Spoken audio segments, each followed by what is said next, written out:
everyone, and welcome to another podcast of our series leading from the library. I am so excited today to welcome on our podcast my dear friend Martha. So Martha, I'm going to let you introduce yourself to get started. Thank you so much, Shannon, for having me on your podcast today. I'm excited to be here. Hi, everyone. My name is Martha Bongiorno. I'm a library media specialist from Fulton County in Atlanta, Georgia. I have the unique honor of also being president-elect, soon to be president of the Georgia Library Media Association. So that's really exciting for me, exciting for Georgia, and excited to share that lens with you as well. Yeah, I think that's so awesome. Like, you have so many great things to contribute always, but especially I think working with all of the amazing librarians and educators in Georgia, you're really lucky. So that probably brings a lot of great things to your practice. I would definitely agree with that for sure. It's always uplifting to work with others. Yeah, definitely. I know I miss coming to Georgia because I always get so many ideas from all of you there. I think that's great. You know, Martha, when I watch you, not only like during this time during the pandemic, but I've always enjoyed like seeing what you do in your library when it comes to the connections and the relationships that you have with your students. And they're so blessed to have you and so lucky to have you in the library. Your teachers are as well. And I'm sure that looked a lot different for you when you were learning virtually, but I was still amazed at all of the things that you did to just stay connected and to continue to engage with your students. And so I would love to hear about, what it looked, and I know where you're at right now, but maybe even start from, what it looked like last spring and into the school year. Well, thank you for all those kind words. It definitely feels like we put our best self out online, right? So we're always sharing all the really good things, but there were some struggles for sure, just trying to get everything to work. But I think our school and our county was well suited for hybrid learning, for virtual learning, because we were one-to-one iPads already. So for our students, it was an easy transition, not necessarily not having that connection of face-to-face anymore. That was a huge concern, but diving straight into using Microsoft Teams, Google things, like all the virtual settings that we've been used to for a year now, our kids have been doing previously. So for them, we went out on a Friday. It's been a year now, Shannon, a year of this. This is crazy. But they went in on a Friday. We're told that we weren't coming back, and we started class again on Monday. So virtually learning, it was fine. But what we noticed was that connection piece, right? That connection was just missing. Our students were struggling, trying to connect with one another, connect with their teachers. And then we had a lot of issues in terms of family being sick. We had a lot of friends being sick, and just the unknown and the worry and all of that. So we tried very hard in the library to kind of offset that by having as much fun and engaging pieces as possible. So one of the things I love the most about our students is they're not scared to voice their opinions on things. Especially in middle school, they're not scared to say the things that we're all thinking. And they have such creative ideas if you just listen, right? So one of the things that we kept doing was our school library advisory board. We have a student advisory board, which that's nothing new. You've heard about that since, Andy Clemens, and all of that. But we engage with those students a lot and just kind of ask, what do you need from us? And we go from there. And so we had a lot of trivia time. We kept up our lunch bunch route where we met online and just ate lunch together every day. And it was not academic focused at all. It was just chatting and having fun. And we did a lot of virtual field trips through outside sources, but also through what we called our Wanderlust Wednesday series, which was just done on a s'more. So it was self-paced, going through all these different things through Google Arts and Culture, books that were related to the places we were visiting, STEM activities, and all of that. And then a lot of what I did was also push in with teachers, so helping them navigate virtual learning and the flipped classroom approach, and how can we, still push and challenge students while also recognizing the very interesting position we were in education. So that's kind of where we were a year ago, and now I feel like we're just rocking and rolling. We have a hybrid setting now, and our student library advisory board still meets. We have 3 that meet face to face, and everyone else is virtual right now. And we just kind of walk around with our iPad around the library, and we're asking, like, what do you think about this? What do you think about this? And they just started their own podcast, which I'm really excited about. They are completely student-run book review podcast group going on, and they started a Sunshine Club too. So just trying to sprinkle some joy around the school. So they have virtual sticky notes they send to teachers in emails instead of doing the sticky notes on the lockers like we used to do. And they're just amazing to me. They don't let anything get to them. They'll complain for a second, and then they're like, okay, what do we do about it? And it's really interesting, like human design thinking. And they don't even know what they're doing with it. Do you know what I mean? Like, it's just in a part of their lives and all of that. So you're very proud of them. I would be too. I am very proud. They need to be like guests on here too, because I would love to hear just from them. Like, I always think it's so interesting when you talk to kids who love doing projects like, the sticky notes, or doing something like, I have this little group that they love to do displays in the hallway. And it's always fun to think about like what those kids will do, like what will these opportunities bring to kids in the future, even in their careers and the paths, that they'll take even as they get older.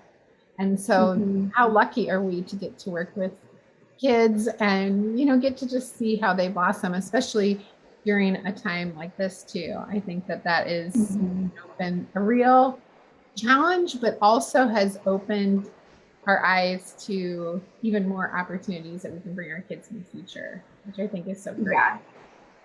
Yeah. So true, Shannon.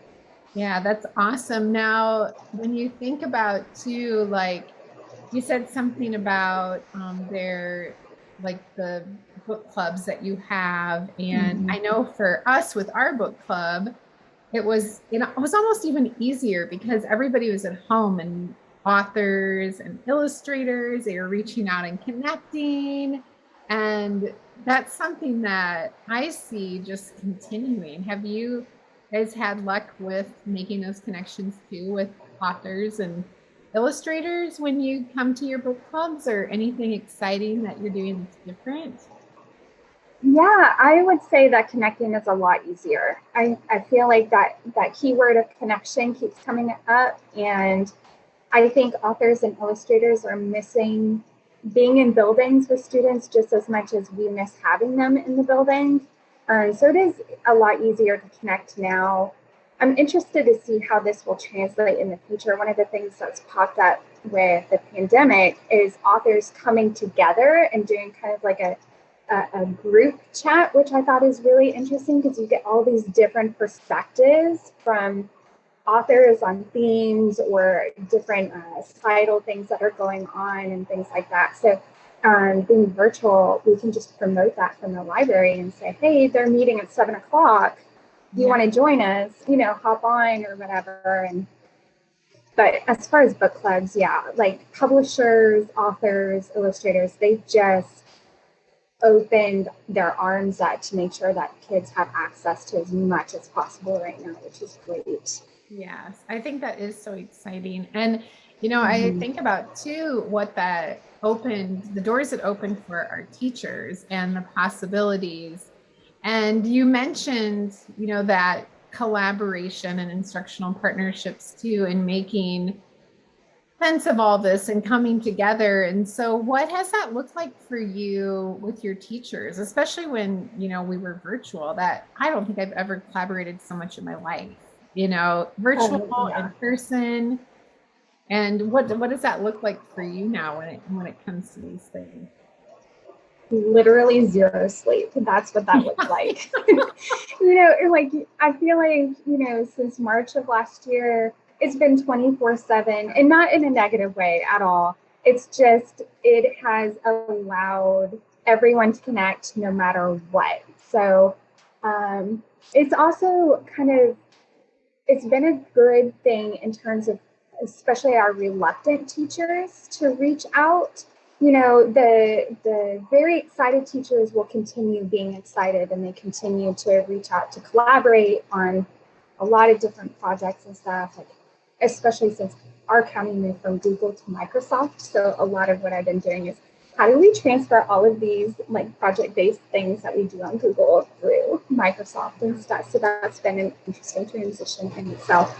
But our reluctant teachers, that's been eye-opening to me because they're trying to find ways of staying motivated as well. So that's great for me to be able to come in and say, well, have you thought about doing this with your content? Like, we just started using Adobe Spark with our 8th grade science teachers on how to do science fair in a virtual setting. Like, instead of doing a trifold board with their science experiments and stuff, like how can we do that in a virtual setting? So we used Adobe Spark posters for that, which I thought was a really unique way of trying to do our science fair in a virtual setting. So, little things like that to us, we use these tools like all the time, but for a teacher, it's like eye-opening to them. Like, oh my goodness, I've never thought about using it this way. So that's really cool.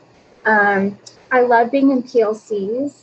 And, I think there's this spectrum of collaboration, right? Like, I see you, Shannon, you're always like really into it with the makerspace stuff and the Ozobots and like virtual field trips and stuff.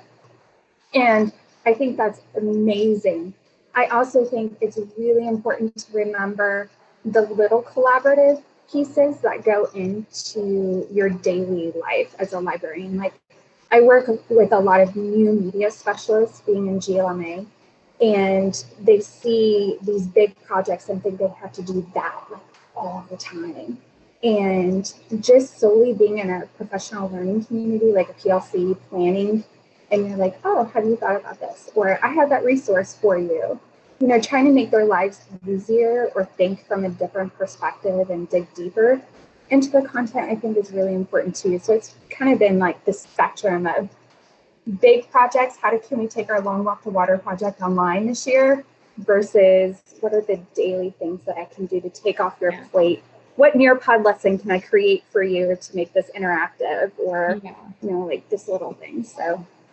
Yeah, I think that's been a huge like kind of aha thing for our teachers and just myself is, like when they come to us and say, like Friday is the last day before our spring break. And, even offering like, hey, do you want me to come in and set up a virtual stick together board or, something that is just takes something like you said off of their plate and gives, I think, just that creativity and a fun way for our kids to connect. But it's those little things and the big things, I think, that truly are going to be what we remember, through all this. I love that you just mentioned that stick together board because it just makes me remember this lesson that we just did and how we translated our speed dating with a book to a virtual book setting this year. Everyone's doing those virtual classrooms now. And that's been the best, most fun activity that we've done with students probably all year. And it wasn't too difficult for me because I just, 8 o'clock at night, I just like creating it. It gets my mind off all the crazy, right? But doing virtual book tastings, doing speed dating with a book in that virtual classroom setting, going back to things being easier now, I can just send out a Microsoft meeting link to all of our 6th grade ELA classes or all of our 8th grade ELA classes all at the same time. And now these classes can connect all together at the exact same time. Whereas that would have taken me a week last year to have classes come and rotate in and things like that. And publishers allowing some things to be open access right now, and things like that has transformed the way that we do those types of things. Yeah, I think that is something that I hope continues forever. We've looked at things. I've had so many huge ahas when it's come to just giving kids, a way to be engaged and giving them something where they can have a voice and choice and really sink into that collaboration. So it's going to be great. And it's going to be so good too to keep following you and all the great work you did and through all this, but that you continue to do. Like, you're just amazing. And I'm so happy that you were part of our podcast series. You want to tell people too how to find you online for those who maybe don't follow you yet? You surely want to follow Martha. Oh, thanks, Shannon. Yes, I love connecting through social media. I'm an open book. Shannon can tell you I never hide anything. So if you ever have a question or want to collaborate, I'd love to chat. You can reach me on Twitter at MRS_BONGI, Mrs._Bongi. I'm the same on Instagram, and I do have a middle grades oriented blog called Discovering the Remarkable that I post all my resources to. So anytime you want to connect, I'm here. You're amazing, my friend. So thank you so much. And thank you to all of our listeners. We can't wait for you to join us again and check out our series 1 and this series number 2 of Leading from the Library. And I'm so thankful that all of you joined us, and a big thanks to our sponsors, Follett. So I will talk to you soon, Martha, and I can't wait to see you, and take care, everyone. Thanks so much, Shannon. Bye, everyone.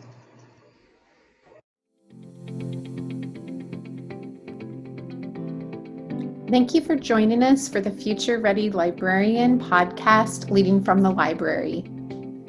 I would like to also thank our sponsor, Follett Learning, for their amazing continued support.